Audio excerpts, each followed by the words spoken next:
Salut à tous, c'est Axel de testmobile.fr. On est au MWC 2013 sur le stand de NEC et on a sous la main alors une tablette qui est assez intéressante qui s'appelle la Mediaz Tab ULN08D. Alors toujours des noms à coucher dehors, mais c'est des produits intéressants. Alors le problème de ce produit, avant toute chose, c'est qu'il est pour l'instant proposé uniquement au Japon chez NTT Docomo pour un prix avec contrat sur 2 ans d'environ 200 $. Donc c'est intéressant, vous allez voir par rapport au spec. Pour l'instant, on ne sait pas s'il arrivera en Europe, pour l'instant, on ne sait pas s'il arrivera même aux États-Unis. C'est NEC, c'est un peu particulier, c'est très japonais, mais c'est des produits innovants et c'est pour ça qu'on voulait vous en parler. Alors qu'est-ce qu'on a? On a une tablette qui est, il l'a qualifiée de tablette la plus légère du monde. Et à mon avis, ils sont... Tablette 7 pouces, pardon. Oui, tablette 7 pouces la plus légère du monde, mais de toute façon, je pense que ouais, en dessous, il n'y a pas trop de tablettes en dessous de 7 pouces. Hein. Donc là, on est en 249, on a 249 grammes. Et c'est vrai, quand on la prend en main, bah, c'est extrêmement léger. C'est une tablette qui est très fine également. 7,9 mm d'épaisseur. Il me semble que c'est un tout petit peu plus gros que la Xperia Z, la tablette Z, mais je suis même pas sûr. Hein. Si un petit peu plus, ok. D'après Sonia, oui. Je pense qu'elle a raison. Xperia Z est à 6,9. Oui, effectivement, c'est vrai que je pense que la tablette Z est plus dans les 6. Là, on est plus sur 8 mm, mais ça reste extrêmement fin pour une tablette. Hein. C'est aussi fin qu'un smartphone qui serait lui-même déjà assez fin.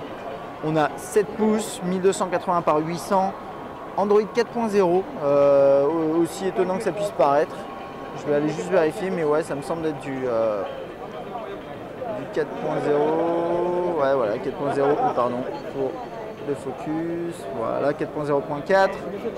On a 1 Go de RAM, un processeur dual-core 1,5 GHz, 16 Go de mémoire interne, caméra frontale 2 mégapixels, 8 mégapixels au niveau de la caméra à l'arrière, une batterie de 3100 mAh. Bon, on va passer rapidement sur l'appareil parce que bon, vu qu'il ne sera pas forcément proposé en France, il y a un petit truc qui est intéressant. Ils appellent ça le piezo haptic device, dans le sens où en fait vous avez un réel entre guillemets retour haptique. C'est une vibration que vous pouvez activer et vous ne pouvez pas la sentir à travers la vidéo bien sûr, mais typiquement je vais vous montrer sur une application comme ça. Donc vous avez des boules que vous mettez à l'écran et en fait quand vous faites comme ça, moi je sens dans la tablette les vibrations comme si j'étais en train d'agiter une boîte dans laquelle il y avait des balles, quoi. Et ça marche aussi quand vous faites ça, hein, c'est super réactif. Alors je suis désolé, à travers la vidéo c'est impossible de le voir, ça sert à rien, on est d'accord. Ces gadgets, en tout cas pour ça sert à rien. Je vais vous montrer un autre exemple où c'est peut-être plus intéressant. Alors là on a un feu d'artifice et donc en fonction du son, moi je vais sentir dedans des vibrations et ça permet de renforcer un petit peu l'expérience média. C'est encore une fois, je pense à ces gadgets, et là, voilà, vous ne pouvez pas le sentir hélas, mais je sens des vibrations dans la tablette qui suivent le son de la vidéo. Et ça, c'est possible grâce aussi à la finesse et à la légèreté de la tablette. Sur des tablettes plus grosses, c'est vrai que ce serait un peu compliqué de sentir les vibrations aussi bien. Sur l'explosion. Sinon, on a aussi d'autres choses, par exemple ça.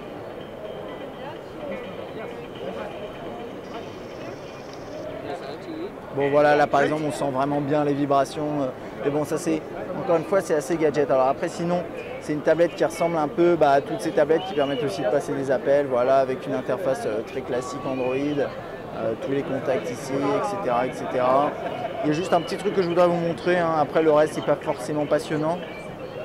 C'est ce navigateur web divisé en deux, alors qui fonctionne que en portrait, bizarrement. En paysage, c'est comme ça.